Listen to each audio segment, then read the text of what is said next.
ஆண்டவராகிய இயேசு கிறிஸ்துவின் இனிதான நாமத்தில் உங்கள் யாவருக்கும் இனிய காலை வாழ்த்துக்களை தெரிவித்துக் கொள்கிறேன். இந்த நாளிலும் நான் காலை வேளையிலே தியானிக்க வேண்டிய வேத வசனம் சங்கீதம் 46:10. சங்கீதம் 46:10. எனக்கு அருமையானவர்களே, இந்த நாளில் ஆண்டவருக்கு இந்த காலை வேளையிலே ஒரு அருமையான வார்த்தை கொண்டு உங்களுக்கு பேசுகிறார். உங்கள் இதயத்திலே ஆறுதலையும் சமாதானத்தையும் கொண்டு வரும்படி இந்த வார்த்தை உங்களோடு விடைபடுவதாக. நீங்கள் அமர்ந்திருந்து நானே தேவன் என்று அறிந்து கொள்ளுங்கள். சங்கீதம் 46:10 சொல்கிறது, நீங்கள் அமர்ந்திருந்து நானே தேவன் என்று அறிந்து கொள்ளுங்கள். ஜாதிகளுக்குள்ளே உயர்ந்திருப்பேன், பூமியிலே உயர்ந்திருப்பேன். ஆமென். எனக்கு அருமையானவர்களே, தேவனுடைய பிள்ளையாகி உங்களை கர்த்தர் உங்களை பார்த்து இந்த நாளிலே சொல்கிறார், நீங்கள் அமர்ந்திருங்கள். இவ்வளவு நாள் நான் காத்திருந்துட்டேன், இவ்வளவு நாள் நான் ஜெபிச்சு பார்த்துட்டேன், எனக்கு ஒரு காரியமும் சரியாகல, இன்னும் விடுதலை வரலையே என ஏக்கத்தோடு இருக்க அருமையான சகோதரனே சகோதரியே, நீங்கள் இன்னும் அமர்ந்திருங்கள். அமர்ந்திருங்கிற எல்லாவற்றுக்கும் ஒரு காலம் உண்டு. பிரச்சனை இல்லாத உலகம் கிடையாது, பிரச்சனை போராட்டம் இல்லாத குடும்பங்கள் கிடையாது. இன்னைக்கு இந்த கால வேளையிலே நீங்க படுத்து எழுந்தவுடன் பிரச்சனையும் போராட்டம் தான் உங்கள் இதயத்துல வரும். இதுக்கு நான் என்ன செய்ய போறேன், என்ன முடிவு பண்ண போறேன், ஒன்றும் தெரியலையே, யார் எனக்கு உதவி செய்வாங்க அப்படின்னு சொல்லி கலக்கத்தோடு எழுந்த உடனே அதுதான் வரும். வேத வசனங்கள் வந்தாலும் அதை விடைய பிரச்சனை தான் உங்களுக்கு பெரிதாக தெரியும். ஆமென். இந்த நாளிலும் ஆண்டவர் உங்களை பார்த்து சொல்கிறார், நீங்கள் என் பாதத்தில் அமர்ந்திருங்கள். நீங்கள் என் பாதத்தில் அமர்ந்திருங்கள். நீ உங்கள் ஞானத்தினாலோ உங்கள் பலத்தினாலோ எந்த காரியத்தையும் செய்துவிட முடியாது. என்னாகவும் யாத்ராகமம் 14:14 பார்க்கும்போது, கர்த்தர் உங்களுக்காக யுத்தம் பண்ணுவார், நீங்கள் சும்மா இருப்பீர்கள். ஆமென். எவ்வளவு நல்லவர்! கர்த்தர் உங்களுக்காக யுத்தம் பண்ணுவார். எனக்கு அருமையான சகோதரனே சகோதரியே, இந்த நாளிலும் ஆண்டவர் உங்களை பார்த்து சொல்ல, உங்களுக்காக யுத்தம் செய்ய அவர் இறங்கி விட்டார். உங்கள் வீட்டிலே வந்து விட்டார். உங்கள் பிரச்சனையிலே இறங்கி விட்டார். அவர் உங்களுக்காக யுத்தம் செய்கிறார், பரிந்து பேசிக்கொண்டிருக்கிறார். நீங்கள் சும்மா இருப்பீர்கள், ஜெயத்தை காணப் போகிறீர்கள். எத்தனையோ பிரச்சனைகள், இதை எப்படி கடந்து போகிறோம்? யாத்திராம் 14 பார்க்கும் பொழுது, அந்த அதிகாரத்திலே பார்க்கும் பொழுது, அந்த இஸ்ரவேல் ஜனங்களை எகிப்திலிருந்து மோசே அவர்களை அழைத்து வரும் பொழுது, முன்னால் செங்கடல், பின்னால் பார்வோனின் சேனை திகைக்கிறார்கள். எப்படி இந்த சூழ்நிலையிலே நம்ம எப்படி கடக்க போகிறோம், என்ன செய்ய போகிறோம்? மோசே சொல்கிறான், நீங்கள் சும்மா இருப்பீர்கள், நீங்கள் சும்மா இருப்பீர்கள், கர்த்தர் உங்களுக்காக யுத்தம் பண்ணுவார். அதுதான் தேவனுடைய வார்த்தை, அதுதான் ஜீவனுள்ள வார்த்தை, அது ஒரு நம்பிக்கையான வார்த்தை.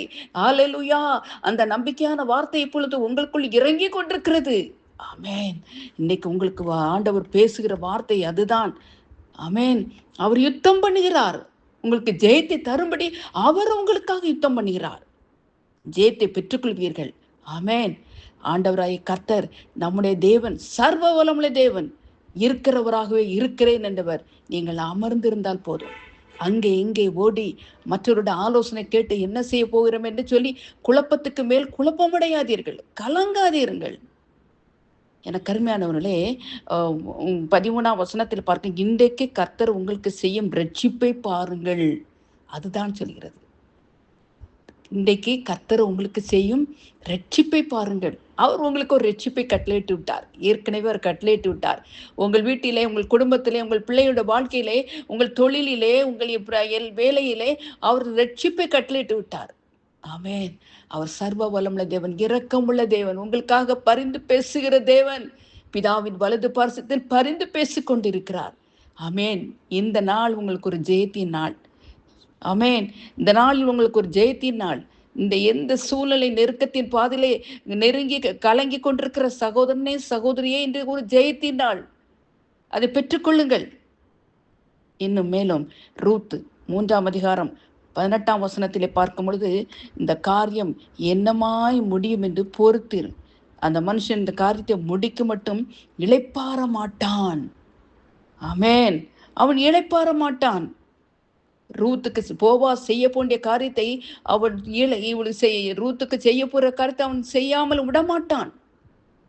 அவளுக்காக இறங்குவான், அவளுடைய காரியத்துல தலையிட்டு கொண்டான். அதனாலே ரூத்துடைய காரியத்துல ஜெயம் வந்து விட்டது. வெற்றியை பெற்றுக்கொண்டாள், ஜெயத்தை எடுத்துக்கொண்டாள். அவள் குடும்பம் கட்டப்படுகிறது. ஆமென். இந்த நாளிலும் கர்த்தர் உங்களுக்காக ஒரு ஜெயத்தை கட்டளையிட்டு விட்டார். அவர் உங்களுக்கு ஒரு விடுதலை தந்து விட்டார். ஆமென். இந்த நாளிலும் நீங்கள் ஜெயத்தை பெற்றுக்கொண்டோம் என்று சொல்லி விசுவாசித்து தேவனை ஸ்தோத்தரியுங்கள். இது என்னமாய் முடியும் என்று சொல்லி கலங்காதீர்கள். அவர் உங்களுக்காக பரிந்து பேசுகிற தேவன். நிச்சயமாகவே நிச்சயமாகவே விடுதலை உண்டு. ஹல்லேலூயா. கருமையானவர்களே, இந்த நாள் உங்கள் தோல்வியின் நாள் அல்ல, ஜெயத்தின் நாள், ஜெயத்தின் நாள், விடுதலையின் நாள். நீங்கள் அமர்ந்திருந்து நானே தேவன் என்று அறிந்து கொள்ளுங்கள். கர்த்தருடைய பாதத்தை பிடித்துக் கொள்ளுங்கள். ஜெயத்தை எடுத்துக்கொள்ளுங்கள். நான் உனக்கு சொன்னதை செய்யும்பொழுதும் உன்னை கைவிடுவதும் இல்லை, உன்னை விடுவதும் இல்லை என்று சொல்லியிருக்கிறாரே. அருமையான தேவன், அந்த வார்த்தையெல்லாம் பிடித்துக்கொண்டு ஜெபியுங்கள். ஆமென். நம் ஆண்டவராகிய கர்த்தர் உங்களுக்காக பரிந்து பேசி யுத்தம் செய்து ஜெயத்தை கட்டளையிடுவார். எந்த சூழ்நிலையிலும், நெருக்கத்தின் சூழ்நிலையிலும், பலவீனத்தின் சூழ்நிலையிலும், கடன் என்னும் சூழ்நிலையிலும் கலங்காதீர்கள், கலங்காதீர்கள். இது ஜெயத்தின் நாள், ஜெயத்தின் நாள். நீங்கள் அமர்ந்திருந்து நானே தேவன் என்று அறிந்து கொள்ளுங்கள். நீங்கள் அமர்ந்திருங்கள், சும்மா இருங்கள், அது போதும். நீங்கள் பொறுமையாக இருங்கள். அதுதான் ஆண்டவர் எதிர்பார்க்கிறார். நீங்கள் கலக்கத்தின் நாள் அல்ல, ஜெயத்தின் நாள். நீங்கள் விடுதலை பெற்றுக்கொண்டீர்கள் என்று சொல்லி விசுவாசிக்கிறோம். இயேசுவின் நாமத்தில் பிதாவே. ஆமென்.